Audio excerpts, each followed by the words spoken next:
Recorded live from beautiful downtown Bluefield, Virginia.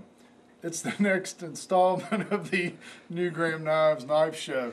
You making fun of my Benchmade t-shirt? Yeah, I was actually. Oh gosh, yeah. This was given to us by Benchmade back in the 90s when we weren't the black sheep of the knife industry. So, you know, this is probably a 10 or 15-year-old t-shirt, but we thank Benchmade for thinking of me back in the 90s. Anyway, today we're going to talk about some traditional lockback folding hunting knives. We had a fella, do you know where that guy was that emailed us? They come from the Netherlands. Netherlands, okay. We got an email from the Netherlands wanting to look at some traditionals. So what we did, we've got one from Wrangler, we've got a Boker out here, we've got a selection of bucks, and we've got some cases, and we also have one of Gary Fadden's from Almar. Starting first, we'll look at the Wrangler. This is a Staghorn folding hunter. It's a lockback knife. It's got nickel silver bolsters on it. It's got like a stabilized ironwood, it looks like to me. It's got brass pins. It's got Staghorn inserts, brass liners on this fella. And what we're basically talking about, all of these are going to have this lockback mechanism on the back where the blade, you know, locks open. Okay, and this is one of the smaller of the bunch that we have out today. The next one we're looking at is this is a Boker. It's from Germany. This fella is imported here. I think he's Wranglers and made in China. The Boker here is a German Boker. This is their model 2000. This is in their classic tree line. It's got a stabilized wood handle. Brass bolsters on this fella. It's got a very pronounced curve on that handle that actually makes this feel very nice. It's a flat grind on this blade, makes it a good slicer. Again, it's a lockback, and all of these except one of them is going to be a lockback, and we'll show you that one in a little bit. It probably has the best steel of the bunch on it. Well, yeah, this is a 420C steel, and I think the little Wrangler we're looking at was a 440C. Was a 440, yeah, exactly. When we get into buck, the best I can tell folks is I believe the buck knives are a 420HC. The last thing that I read was. In the case calls theirs a surgical stainless steel, so we're not real sure what that is. That's pretty much a close kept secret up in Bradford. The Almar we're looking at here is an AUS 8. Anyway, the next knife, we'll look at some bucks here. We have the Rangers, and there's two models of the Ranger. The 112, model 112 is a smooth handle, and then they make a 112 finger groove that has the finger grooves. Does that show up very good at all? It's not laid out here, it's not on that box. That's much better. You can kind of tell the difference where the 112 FG model has the finger grooves cut out in it. Helps with a little bit of purchase somewhere in this, but the blades are exactly the same.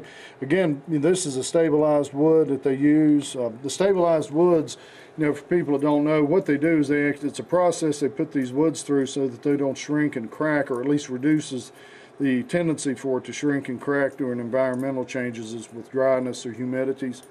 So yeah, these are beautiful knives, very traditional for a folding hunting knife here in the United States. And the Ranger is a smaller version of the next one we're going to look at, which is the 110 series. And that's the traditional buck 110, and I guess that's maybe one of the most popular knives in the world. I think I've read where it's been called the most carried knife ever made. Maybe. It's an unbelievably strong knife. Again, these are the same knife. The only difference in them is the size. But just probably the most copied knife in the world too. I wouldn't be surprised.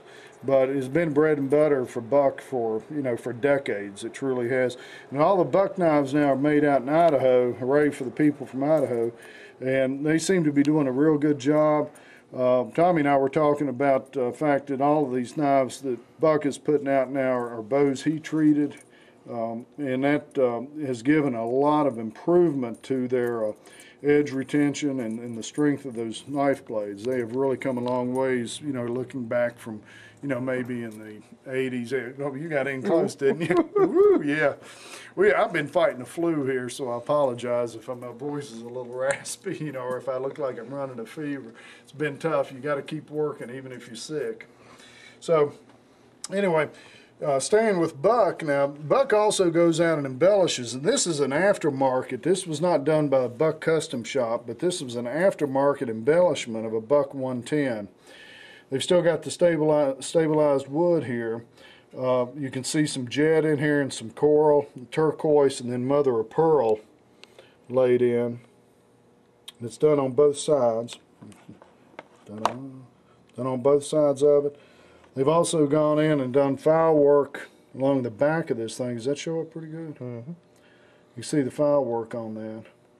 And basically what you have here still is a standard Buck 110, but we've kicked it up a notch in its appearance. Does this knife work better than this one? No, probably doesn't. And the Buck Custom Shop does a lot of work, but like I said, this particular one is an aftermarket. In other words, somebody has bought a Buck 110 and rehandled it, basically. Dave Yellowhorse and Brian, I think, have done a lot of work for Buck down through the years, and they do a tremendous job. They really do. Okay, looking at Case. Case is another American company that makes these traditional folding lockback knives. We have three sizes out here. The smallest one is a Mako. Has a little etching on the blade there, so you'll know the name of it. I can't see it. I hope that is the Mako, right? That's the Mako. Okay, good for me. It says so right there. Excellent. Well, you can see it. I can't. You know. And then the second one, this one's a hammerhead. It's a little bit larger, and we'll lay these out side by side so you can kind of tell. Again, these have a pocket wood, which is a stabilized wood. They have brass frames, and they're the lockbacks, the same as everything we've looked at here so far. And the third one we have here is a shark's tooth. Now, the shark's tooth, again, to me, is a very nice knife. You can't really tell in looking at the hammerhead and the Mako, but they're a flat, like a slab side folder, whereas this shark's tooth actually has some belly to it. Can you get in there and see? I don't know if you can really tell the things. Let's see what you got. I don't know if you can really tell very well there. But there's palm swells on the handle of the shark's tooth. And gives it a classier look, in my opinion. But you can kind of get an idea of size here on these three cases. Kind of get them all lined up right about there. You can see the Mako is considerably smaller. The hammerhead and the shark tooth is about the same size knife, but there's something about this palm swell that they've got in here and the rounding of the brass bolsters that really adds a touch of class to the shark's tooth, in my opinion. All these knives that we're looking at here come with leather belt sheaths too. Well, Chief Brody would like a... Oh, yeah, probably. Yeah, make him climb the highest mountain he could find, probably, bless his heart. The last knife we're going to look at is a knife we kind of threw in at the last second. This is an Almar, and it's an Eagle. This is a new one that came out just, you know, probably in the last 2 months. This is a mid-lock back, meaning here's where our lock is instead of being back here in the back. It's a mid-lock back knife. It's got a stabilized wood handle. It's got stainless steel bolsters on this, brass liners. This one is a flat grind. They also make it with a talon blade, and the talon blade looks very nice. But one of the nice things about a flat grind blade is it makes for a better slicer. The ones with the other blade have a thumb stud on them too, I believe. Yeah, they do. Yeah, this one has the nail nick on it. So anyway, moved real fast on those. How's our time? We're at 9 minutes. 9 minutes. Well, we didn't do very, I was trying to do this thing quicker so y'all won't get too bored at us. Anything else we want to talk on? Don't know? No.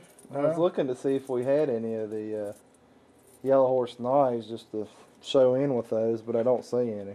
Get some action here while you're looking. We might in Lone Wolf, maybe.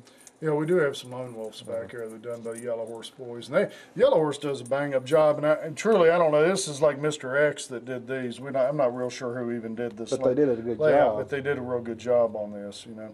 But the Yellow Horses are usually done on knives that come out of the Buck Custom shop, so the blades are polished a little bit higher. So anyway, that's everything we're going to do today. Okay, what are we doing here? Okay, I think Tommy's drunk. Anyway, folks, thanks for stopping in and seeing what we got to talk about this week. We'll be back next week. Thank you. You want to turn it off, or you just